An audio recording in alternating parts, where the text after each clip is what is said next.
வணக்கம் நேத்ரா நிகழ்ச்சியோடு இணைந்திருக்கின்றோம். இரண்டாவது பகுதியின் இரண்டாவது விசேட நேர்காணல் பகுதி.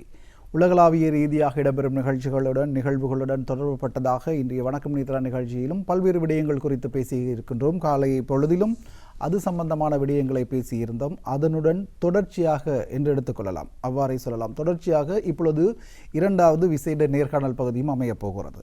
அதாவது இந்த உலகளாவிய நெருக்கடி நிலையில் நாங்கள் எவ்வாறு அதற்கு முகம் கொடுத்து வாழ்வது அல்லது அந்த நெருக்கடி நிலைக்கு எவ்வாறு தன்னை தயார்படுத்திக் கொள்வது என்பது குறித்து பேசியிருந்தோம். அந்த வகையில் இப்பொழுது எம்முடன் பேச வந்திருக்கின்றார் சமூக செயல்பாட்டாளரும் விஞ்ஞான பட்டதாரியுமான விவசாய பட்டதாரியுமான சாந்த ரவீந்திர எட்வர்ட் SR எட்வர்ட்.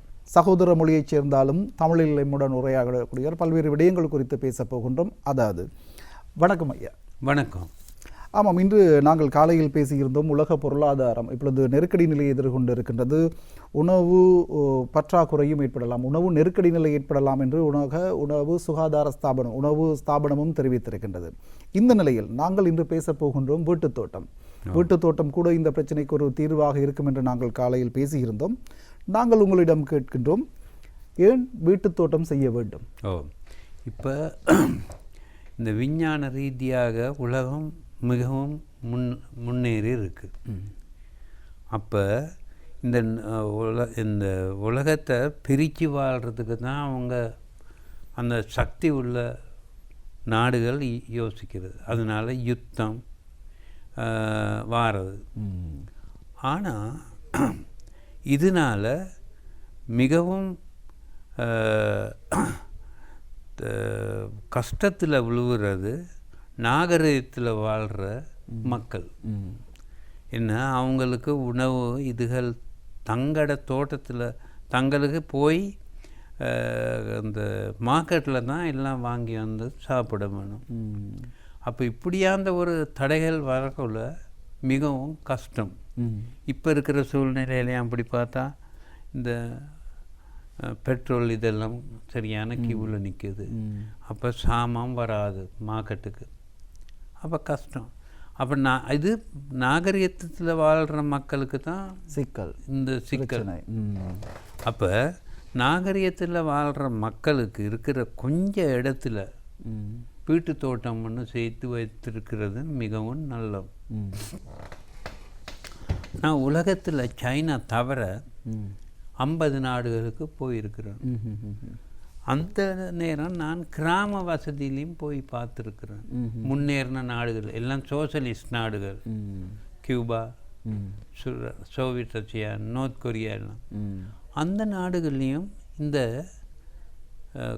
வீட்டு தோட்டம் இருக்குது. அது மாதிரி நாங்களும் இங்கே வீட்டு தோட்டம் செய்து கொள்ள. இப்போ நான் ஒரு ஃப்ளட்டில் தான் இருக்கிறேன். நான் கிரவுண்ட் ஃப்ளோரில் நான் ஒரு வீட்டு தோட்டம் வச்சிருக்கிறேன். அதுக்கு பெரிய கஷ்டம். சின்ன இடத்துல ஒரு 2-3 பர்ச்சேஸ் இருந்தாலும் நாங்கள் ஒரு ஏக்கர் போல் வசதி உள்ள இடத்துல இருக்கிற பொருள்களை எங்களுக்கு உருவாக்கலாம். அதில் விளைச்சலாக எதிர்பார்க்கலாம். ஏன் பிளாட்ஃபார்ம் மாதிரி அடித்து தகர்த்து அதில் வைக்கலாம். இப்போ கஷ்டம் இல்லை மேலே போகல. இப்போ அந்த பீலி இந்த இப்போ பழைய இரும்பு கடைகள் அங்கங்கே போய் அந்த பீலியை கொண்டாடலாம். அதில் கம்போஸ்ட் பசலையை போட்டு அதில் இது வச்சா எங்களுக்கு ஈர வெங்காயம், சின்ன வெங்காயம், வெள்ளைப்பூடு, லீக்ஸ் இப்படி இதுகள் அதெல்லாம் வளர்க்கலாம். அப்போ இன்னொன்று அது கெமிக்கல் இல்லை, அதில் எல்லாம் கம்போஸ்ட் சேர்த்தானே.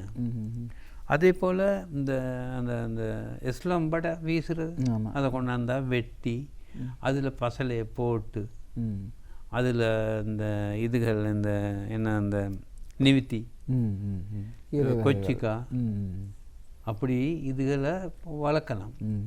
அப்போ இந்த வீட்டு தோட்டத்தில் இருக்கிற இதுகளை நாங்கள் சாப்பிட்டா கடையில் கொண்டாட கெமிக்கல் அடித்த உணவுகளை கொண்டாந்து சாப்பிட்றதுல வர தீமைகள் வராது, பக்க விளைவுகள் வராது. அப்போ எங்களுக்கு பயம் இல்லாமையும் சாப்பிடணும். ம். அப்போ இது முக்கியமான ஒரு இது. ம். இப்போ நான் இந்தியாவில் கண்டேன். நான் ஒரு கான்ஃபரன்ஸுக்கு போயிருக்கக்குள்ள ஃப்ளாட்டில் ம்ஹும். ஒரு ப்ரொஃபஸர் இருந்தார். ம். அப்போ அந்த அதில் பெல்கனியில் ம். சின்ன ஒரு தோட்டம். ம்ஹும். அவர் தான் சமைச்சு சாப்பிட்றாரு. ம். அதில் இருக்கிற வெண்டைக்காயை ம். கத்திரிக்காயை ம். கொண்டாந்து சமைக்கிறாரு. ம்ஹும். அவர் சொல்கிறாரு இதில் ஒரு கெமிக்கலும் இல்லை, பயம் இல்லாமல் சாப்பிடலான்னு. ம். அப்போ கொஞ்சம் இடத்துல நாகரிகமாக வாழ்கிறவர்களுக்கு தானே சில தீமைகளும் வாரது. ம். இந்த இந்த ஒவ்வொரு நோய் வாரது. ம். இதில் காப்பாற்றுறதுக்கும் இந்த வீட்டு தோட்டத்தில் ம். நன்மைகள் வருது. ம். அதனால நாங்கள் மக்களுக்கு சொல்லணும், எங்களோட கொஞ்ச இடத்துலையும் ம். நாங்கள் சின்ன இடத்துலையும் ம். ஒரு பெரிய தோட்டமாக வீட்டு தோட்டம் செய்யலாம். ம்ஹும். அதுக்கு நாங்கள் காசு கொடுத்து போகிறது பசலையும் இல்லை, ம். இந்த தண்ணி கொஞ்சம் ம். அவ்வளோதானே செலவழிக்கிறது. ம். உண்மையில் நீங்கள் சொன்ன ஒரு விடயம், அழகான விடயம். உலகம் தொடர்ச்சியாக முன்னேறி கொண்டு போகிறது, அதாவது நவீன பாதை நாகரீகத்திற்கு சென்று கொண்டிருக்கின்றது. நாகரீகத்துக்கு சென்று கொண்டிருந்தாலும் கூட இப்போது போன்ற ஒரு நெருக்கடி நிலையில் நாகரீகம் அடைந்தவர்கள், அதாவது நாகரீக வாழ்க்கையை வாழ முற்படுபவர்கள் தான் பாதிக்கப்படுகிறார்கள். அருமையான ஒரு வார்த்தை. உண்மையில் அவர்கள் மேலைத்தேய கலாச்சாரத்திற்கு தரத்தை பின்பற்றி கொண்டு சென்று நமது கலாச்சாரத்தை மறந்து விடுகிறார்கள். உண்மையில் நாம் ஒரு ஆசிய நாடு, விவசாயம் என்பது அடிப்படை, அதிலும் வீட்டுத் தோட்டம் என்பது, அதை இப்பொழுது மறந்து போகிறோம். அதனால் தான் பிரச்சனை எதிர்கொண்டிருக்கும். இப்பொழுது நீங்கள் சொல்லுங்கள், ஒரு வீட்டுத் தோட்டத்தை ஆரம்பிப்பதற்கு அடிப்படையான என்ன தகுதிகள் இருக்க வேண்டும்? அடிப்படையில் என்ன வசதிகள் இருந்தால் ஒரு வீட்டுத் தோட்டத்தை செப்பனை செய்து கொண்டு போக முடியும்? கொஞ்சம் காசு தேவை. இல்லை நாங்கள் அந்த பழைய இரும்பு கடையில் தானே வாங்கணும். மற்றது பசலை எங்களுக்கே செய்து கொள்ளலாம். பசலைகள் என்று சொல்லும் பொழுது சில விடயங்கள் கேள்விப்பட்டிருக்கும். சமகாலத்தில் இப்பொழுது நமது தொலைக்காட்சியை பார்த்து கொண்டிருக்கிறார்கள், வீட்டில் தயார் பண்ணக்கூடிய என்னென்ன பசலைகள் இருக்கின்றன? இப்போ அந்த அந்த பக்கெட் இருக்கு தானே, பக்கெட்டில் மரங்களை நட்டி வேலி மாதிரி அடிக்கலாம். அதில் இருந்து இலை விழுவும். அந்த இலையை தேட்டி அந்த சுற்றி வர இருக்கிற அங்கே போகிறோம், அந்த மாடுகள் போகும் தானே, சாணத்தை கொண்டாந்து அதில் போட்டு அதுக்கு அந்த கல் இல்லாமல் அந்த இதை போட்டு மணலை வச்சு அந்த பசலைகளை செய்து கொள்ளலாம். அப்போ அதுக்கு காசும் போகாது. சரியா? பயம் இல்லாமல் சாப்பிடவே வேணும். ஒரு 2-3 கோழியை வளர்த்தாலும் அந்த இதுகளையும் இதில் போட்டுக்கொள்ளலாம். கோழி இறைவையும் இந்த பசலையில் அந்த இலைகள் போல விரைவாக உக்கீரும், அதை பசலையாக பயன்படுத்தலாம். இப்பொழுது இந்த ஒரு கொழும்பை போன்ற பொதுவாகவே சொல்லப்பட்ட நகர்ப்புறங்கள், நீங்கள் சொன்னது போல நாகரிக வளர்ச்சி அடைந்த இடத்தில்தான் எல்லா பிரச்சனைகளும் இருக்கின்றன. சுகாதாரம் சார்ந்த பிரச்சனை அல்லது எல்லா விடயங்களும் இருக்கின்றன. இப்பொழுது ஒரு நகர்ப்புறங்களில் பொதுவாக மாடி மனைகள் கொண்டதாக வீடுகள் இருக்கும். அந்த நீங்கள் சொன்னீர்கள் மாடியில் கீழ் வீட்டில் இருக்கின்றீர்கள், ஓரளவு நிலப்பகுதி இருக்கும். 2வது அல்லது 3வது அதற்கு மேலே உள்ள பகுதிகளில் உள்ளவர்களுக்கு அந்த நிலப்பரப்பே இருக்காது. அவர்களுக்கு என்ன ஆலோசனை சொல்லுவீங்க? அந்த பெல்கனி இருக்கும் தானே, இப்படியும் அந்த பெரிய மாடி வீடுகளில் பெல்கனி இருக்கும். அந்த பெல்கனியில் சின்ன சின்ன இதுகளை இந்த என்ன அந்த இது இருக்கே, இந்த இல்லாட்டி பக்கெட்டு இல்லாட்டி இந்த அந்த பூ வைக்கிற இதுகளை வச்சு அதில் செய்து கொள்ளலாம். பெருசாக செய்யாட்டியும் ஒரு அளவு. இதில் 2 காரணம். ஒன்று, கெமிக்கல் இல்லாத சாப்பாடு கிடைக்கிறது. மற்றது சுவாத்தியத்துக்கும் அதுவும் ஒரு இது தானே. இப்போ பாருங்கள், சைனாவில் நான் அது படத்தில் கண்டேன். அவங்களுக்கு அந்த இது என்ன, அந்த இது இல்லாமல் இந்த என்ன அதுக்கு சொல்கிறது, இந்த அந்த மூச்சு எடுக்கிறதுக்கு அந்த சுவாசம் சம்பந்தம். அவங்களுக்கு அவங்க பெரிய மாடி வீடு, அதனால மரங்களை நட்டுனாங்க. அதால் அவங்களுக்கு ஒரு இது வந்தது, அதை அவங்க உலகத்துக்கு காட்டினாங்க. இப்போ அப்படி இல்லையே. இப்போ பெருசாக மரங்களை கட்டுறது. உதாரணமாக இப்போ அந்த நேரம் அந்த பிரேமதாஸ் இருக்கக்குள்ள இந்த மாடி வீடு கட்டக்குள்ள அவன் ஒரு பியா லேண்டை வச்சு அதில் மரங்களை நட்டினான். அதே போல் வீட்டு தோட்டம் செய்கிற அளவுக்கு அந்த பியா லேண்டுகளும் வச்சாங்க. அப்போ அதனால் அவன் ஒருக்கா இந்த என்வாயன்மெண்ட்டுக்கு கொஞ்சம் உதவி பண்ணுவேன். நீங்கள் சொல்லுங்கள், நீங்கள் இப்போ இந்த சரியான ஒரு முதிர்ச்சியில் இருக்கிறது, இந்த விவசாயம் தொடர்பான ஒரு பட்டதாரியாக இருக்கிறீங்க, உலக நாடுகள் 50க்கும் மேற்பட்ட நாடுகளுக்கு சென்று இருக்கிறீங்க. இப்போ இந்த வீட்டு தோட்டத்தில் எந்த நாட்டில் முன்னோடியான நல்ல விஷயங்கள் இருக்குது, அது அந்த நாட்டில் உள்ள அந்த விவசாயம் வீட்டு தோட்டத்தை நமது நாட்டில் அல்லது நாம் பின்பற்றினா நல்லா இருக்கும் அப்படின்னு நீங்கள் ஒப்பிட்ட அளவில் உங்களுடைய அனுபவத்தை வைத்து சொல்லக்கூடிய விஷயங்கள் என்ன இருக்குது? ரஷ்யாவில் நான் படித்தேன் அந்த நேரம், சோவியத் யூனியன். அப்போ மொஸ்கோவில் கிராம பக்கத்துக்கு போனால் அந்த வீட்டு தோட்டம் இருக்குது. அவங்க மார்க்கெட்டுக்கு போக மாட்டாங்க, தங்களுக்கு தேவையான எல்லா உணவுகளும் அங்கேயே வச்சுக்கொள்வாங்க. அரிசி, பான், இது தான் அவங்க போய் இந்த மற்றது என்ன மச்சம் அதுதான் போய் மார்க்கெட்டில் வாங்கிட்டு, கும்முன்னு சொல்கிறது மார்க்கெட், சூப்பர் மார்க்கெட்டுக்கு. அவங்க நோய் நொடி இல்லாமல் வாழ்கிறாங்க. அதே போல் நார்த் கொரியாவிலையும் அப்படி கண்டேன். கியூபாவில் எப்படியும் இருக்குது அப்படி நான் கண்டது. அப்போ ஈஸ்ட் ஜெர்மனில் அப்படி இருந்தது.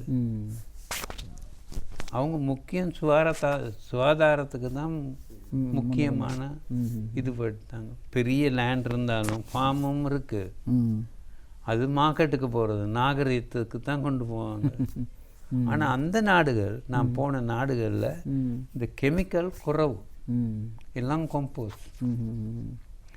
இது எனக்கு தெரிஞ்ச அளவில், நான் கேட்ட அளவில் கெமிக்கல் போடுறது இந்த அதுக்கு என்ன சொல்ற கேபிட்டலிஸ்ட் கண்ட்ரியில் தான். அந்த பசலைகள் எல்லாம் இங்கே வரதான் அதனால தான். ஆனால் அதில் 2 ரீசன் இருக்குது. கெமிக்கல் பசலை வந்தால் இந்த இதுகள் வரக்குள்ள அதில் 2வது நோய் நொடி வந்தால் அவங்களுக்கு மருந்து உற்பத்தி செய்யலாம். இப்போ இந்தியாவிலெல்லாம் குறைவு தானே. இப்போ இந்தியாவிலிருந்து வந்த மலையக்க மக்கள் வாழ்கிற இடங்களில் பாருங்கள், சுற்றி வர அவங்க கோழி வச்சுக்கிட்டு தோட்டம், இந்த வீட்டு தோட்டங்களை வச்சுக்கொண்டு அவங்களுக்கு காசையும் மிச்சம் பிடிப்பாங்க, நல்ல சாப்பாடும் சாப்பிடுவாங்க. இப்படி ஒன்று பொதுவாக விவசாயம் செய்பவர்கள் சொல்லும் ஒரு விடயம், வீட்டு தோட்டத்தை தாண்டி விவசாயம் என்று விவசாயத்தில் ஈடுபடுபவர்களுடைய ஒரு பொதுவான அபிப்பிராயம் இருக்கிறது. நீங்கள் சொன்னது போல் அந்த இயற்கை கூட்டெரு, மாட்டெரு நிறைய இருக்கிறது. அந்த இயற்கை பசலையை தாண்டி செயற்கை சேதன பசலைகளை இடும் பொழுது அந்த விளைச்சல் அதிக அளவு கிடைக்கும் என்றொரு கூற்று இருக்குது. அது எவ்வளவு தூரம் உண்மை? கிடைக்கலாம். அதில் வர தீமையும் இருக்குது. தீமையும் அதிகம் கிடைக்கலாம். அப்போ அந்த நேரம் நாங்கள் வெளிநாட்டில் இருந்து மருந்து கொண்டாடணும். இப்போ ஒரு உதாரணம், கோட்டாபே இருக்கிற நேரம் கெமிக்கல் பசலையை கொண்டாடுறத தடை விட்டான். கடைசியாக என்ன நடந்தது? அதுக்கு சொல்கிறது ஔஷத மாஃபியா. அந்த அவனுங்க தான் இதெல்லாம் உலகத்தையே இப்போ கண்ட்ரோல் பண்ணுறது. அது ஒரு பிஸ்னஸ். சரி ஐயா, நாங்கள் விவசாயம் குறித்து பேசி கொண்டு இருக்கின்றோம். அதில் பேசும் பொழுது இந்த காலநிலை மாற்றம், சமகாலத்தில் உலகமே மாறிவிட்டது, காலநிலையும் மாறிவிட்டது. ஆரம்பகால விவசாயிகள் ஒரு பருவம் அறிந்து பயிர் செய்கள் என்று சொல்வார்கள். அதே போல் ஒரு பருவம் இருக்கும், இந்த பருவத்தில் இதை செய்தால் இது விளைச்சல் வரும் என்று. இப்பொழுது நீங்கள் பல இடங்களில் இருக்கின்றீர்கள். நுவரெலியா போன்ற பகுதிகளில் இந்த பருவத்தில் மழை பெய்யலாம், மழை பெய்யாது என்று ஒரு அளவு கணிக்கக்கூடியதாக இருந்தது. அதுக்கு ஏற்றவாறு பயிர்களை செய்தோம். ஆனால் இப்பொழுது அந்த கணிப்பது கஷ்டமாக இருக்கிறது. அது விவசாயத்திற்கு ஒரு பாதகமான நிலை தானே. அது எவ்வாறு தீர்வு தேடலாம்? இப்போ பாருங்கள், வெள்ளைக்காரன் எங்களோட நாடை பிடிச்சி கொள்ள பிற்பாடு இவன் மலையக்கத்து போய் தான் தேயிலை தோட்டங்களை உருவாக்கணும். ஆனால் அவன் காடை வெட்டுனான். காடை வெட்டு போட்டு அந்த இது இருக்கே அந்த வேறு இதெல்லாம் கலட்டுனான். கலட்டி அதை கொண்டு போய் இந்த அந்த அவனுக்கு போட்டான். சரியா? அதில் வேற மரம் நட்டுனான். ஆனால் இந்த கருப்பு வெள்ளைக்காரவன் தானே பவருக்கு, அவனுங்களும் தேவையில்லாத இந்த ஜனவாசமாக இப்படி எப்படி இதுகளை வச்சு இவனுங்களும் இருந்த காட்டை வெட்டுனானுங்க. காட்டை வெட்டி மரத்தை விற்றுட்டான். ஆனால் அந்த வேற கலட்டை இல்லை. வேற கலட்டாமல் இருந்தனால அந்த வேறு இத்து போச்சு. வேற இத்து போன பிற்பாடு மழை வந்தோன்னா அதுக்குள்ளே தண்ணி போகிறது. அது போய் போய் போய் அதில் பொந்து ஒன்றும் ஆறுது. எந்த இடத்துல சரி வந்து ஒரு பெரிய கல் அம்பிட்டான், அந்த கல்லுக்கும் கீழேயும் போகிறது. அதுக்கும் பிற்பாடு பெரிய ஒரு மழை வந்தோன்னே மழை சரிஞ்சு போகும். இப்போ அதனால் சில விவசாயத்துக்கு பெரிய கஷ்டம் வந்தது. அது ஒரு தீம். அது மக்களுக்கு இந்த நாட்டில் இருக்கிற அறிவாளிகள் யோசிக்காமல் செய்கிற வேலைகள் பணத்துக்காக. பணம் முக்கியம்தான். ஆனால் பணத்தால் இயக்கத்தை அழிக்கக்கூடாது. இயக்கத்தை நாங்கள் இது பண்ண வேணும். இப்போ பாருங்க, உலகத்தில் எங்கள் நாட்டில் தான் முதலாக அபே ரஜ்ரோ அவர் தான் ஒரு டேமை கட்டி தண்ணி கொண்டு போனார் இந்த நார்த் சைடுக்கு. அப்புறம் காசியப், அப்புறம் இந்த இது இவர் தாத்துசேன அவர் என்ன செய்தார், அந்த கலாவேவையிலிருந்து திசாவேவைக்கு நேராக பார்த்தா அது 11 இன்ச்சு மேலே இருக்கு. ஆனால் பென் சிஸ்டமில் தண்ணியை கொண்டு போயிட்டான். அதே போல் காசியப்ப சீக்கிரியா இது பண்ண கீழே இருந்து தண்ணி மேலே போகுது. அது அந்த காலத்தில் அப்படி இந்த இது விவசாய இதுகள் முன்னேறாமல் இருந்தாலும் எங்கட இந்த சொந்த இதால் நாங்கள் முன்னேறணும். எனக்கு ஒரு பொதுவாகவே இருக்கிற ஒரு சந்தேகம், அந்த காசியப்பன் அந்த சீக்கிரிய மலை வச்சு சென்றடும் பொழுது அந்த கீழே உள்ள தண்ணி அங்கே மேலே நீச்சல் தடாகம் கூட இருக்கிறது. அது எப்படி சாத்தியப்படுத்தி இருப்பார் அவர்? தண்ணியை கொண்டு போனதே அந்த இது இந்த காற்று இதால் அது மேலே போயிருச்சு. இப்போ இந்த வெயில் காலத்துலேயும் அதில் தண்ணி இருக்கு. அப்போ மழை காலத்தில் அந்த இது என்ன அந்த பொண்ணில் இருந்து தண்ணி வரும் மேலே வடிவாக இருக்கு. அது ஒரு அதிசயம், அது ஒரு டெக்னிக்கல். அந்த நேரம் முன்னேறணும். உண்மையில் ஐயா, விவசாயம் என்று பேசிக்கொண்டிருக்கிறோம். உங்களுடைய இறுதியாக உங்களுடைய பரிந்துரை, நாம் இந்த வீட்டு தோட்டம் செய்வதால் என்ன நன்மைகள் இருக்கின்றன, என்ன மேலதிகமான உடல்சார் உலகசார் ரீதியாக என்னென்ன நன்மைகள் ஏற்படும் அவர்களுக்கு? நோய் நொடி வராது. அப்போ நோய் நொடி வந்தால் மருந்து வாங்குறதுக்கு காசு போகாது. சந்தோஷமாக வாழலாம். நல்ல இது இந்த என்வாயர்மெண்ட், ஆக்சிஜன் அது இது எல்லாம் இரவு பகலாக கிடைக்கும். மருந்து இல்லாமல் எப்பொழுதும் வாழ்க்கையில் மகிழ்ச்சியாக வாழலாம். உண்மையில் அந்த வீட்டு தோட்டம் என்பது இன்னொரு வசதி என்ன சொல்கிறேன். இப்போ மலையக்க மக்கள் அவங்களுக்கு நோய் நொடி குறைவு. இதுதான் காரணம். இந்த சுகாதாரம் இது காரணம் இதே தான், இயக்கியமான வாழ்க்கை. உண்மையில் மனிதர்கள் இயற்கையுடன் ஒன்றி வாழும் பொழுது இயற்கையால் ஏற்படும் பாதிப்புகள் குறைவு. இயற்கையை விட்டு விலகி செல்லும் பொழுதுதான் அங்குதான் அவர்களுக்கு பாதிப்பு, அழிவுகள், அபாயங்கள் ஏற்படுகின்றன. அருமையாக பல விடயங்களை சொல்லியிருந்தீர்கள். இந்த வீட்டு தோட்டம் பொருளாதார ரீதியில் ஒருவருக்கு எவ்வாறு கை கொடுக்கிறது, இயற்கையாக அவர்கள் வழிமுறையில் வாழ்வதற்கு எவ்வாறு வழி சமைக்கிறது, அதேபோல் நோய் நொடியின்றி வாழ்வதற்கு எவ்வாறு உதவுகிறது என்று பல்வேறு விடயங்களை பகிர்ந்து கொண்டமைக்காக நாங்கள் நேத்ரா குடும்பம் சார்பாக மனமார்ந்த நன்றியை தெரிவிக்கிறோம் ஐயா. நன்றி. உண்மையில் அந்த வகையில் இன்று பெருமதியான பல கருத்துக்கள் உலகத்தின் சமகாலத்தில் ஏற்படும் நெருக்கடி நிலைக்கு இந்த வீட்டுத் தோட்டம் எவ்வாறு கை கொடுக்கிறது, அதனை நாங்கள் எவ்வாறு இலகுவாக செய்யலாம், குறைந்த வசதிகளை கொண்டே அதனை எவ்வாறு திறம்பட செய்யலாம் என்ற பல விடயங்களை நம்முடன் பகிர்ந்து கொண்ட விவசாய பட்டதாரியும் சமூக செயற்பாட்டாளரும் பல்வேறு துறை சார்ந்த பல அனுபவங்களை கொண்ட SR எட்வர்ட், சாந்த ரவீந்திர எட்வர்ட் ஐயா அவர்களுக்கு மீண்டும் நன்றிகளை தெரிவித்து இத்துடன் இன்றைய வணக்கம் நேத்ரா நிகழ்ச்சியின் 2வது பகுதியை நிறைவு செய்து கொள்கின்றோம். இன்றைய வணக்கம் நேத்ரா நிகழ்ச்சியில் பல்வேறு விடயங்களை, பெருமதியான விடயங்களை உங்களுடன் பகிர்ந்து கொண்டிருக்கின்றோம் என்ற நம்பிக்கையில் நாங்கள் விடைபெறுகிறோம். இன்றைய தினம் தயாரிப்பாளராக ஈடுபட்ட தனஞ்சயனுக்கும் ஏனைய தொழில்நுட்ப கலைஞர்களுக்கும் நன்றி கூறிக்கொண்டு விடைபெறுகிறோம். மீண்டும் மற்றொரு நிகழ்ச்சியில் சந்திக்கலாம். நன்றி, வணக்கம்.